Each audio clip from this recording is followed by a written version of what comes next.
Old School RuneScape's Varlamore Part 1 expansion has been out for almost a day now, and I have spent the majority of my time in this expansion over messing around with the Perilous Moons bosses. I spent at least half of the time ranging and maging them because I did not realize that they were weak to the 3 different styles of melee being stab, slash, and crush. That's not what I want to talk about though. Today we're going to talk about the Blood Moon boss. This thing is absolutely broken. Out of the 3 bosses, the Blood Moon boss by far takes the most time to kill. On top of that, it heals like absolute crazy, and there's seemingly no reasoning behind why this thing is healing. Let me know down in the comments if you guys have any idea, but I've seen several suggestions out there from people saying if you eat while you can attack the boss, then the boss will heal.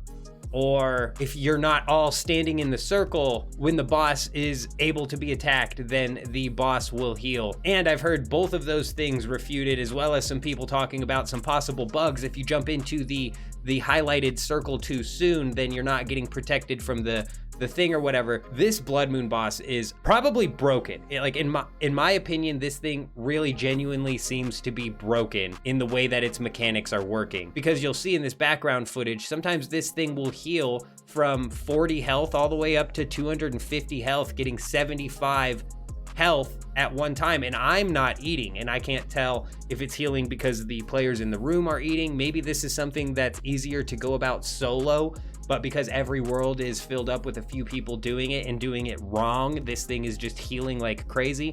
I'm not entirely sure what's going on, but I've started skipping this boss altogether when I do Perilous Moons because it's just a time sink, and really it comes down to RNG on the heals as to whether or not I even end up getting a kill or having to teleport out. Over on Twitter, Reddit, as well as some other videos, YouTube comments, there is a lot of people saying that this is bugged, this is gonna get nerfed, this isn't right, this doesn't seem right, and I would have to absolutely agree with them. This boss is insane. Let me know down in the comments if you guys have figured out any rhyme or reason to the healing aspect of this boss, because I truly believe that's the broken part of the boss.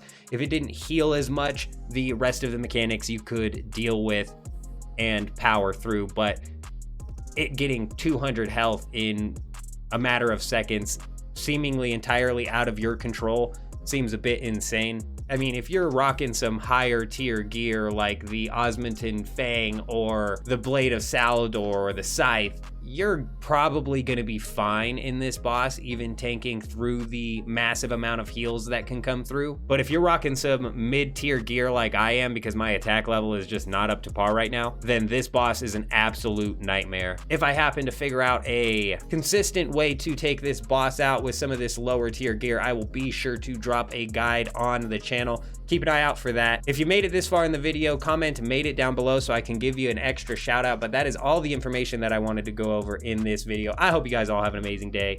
I'm out.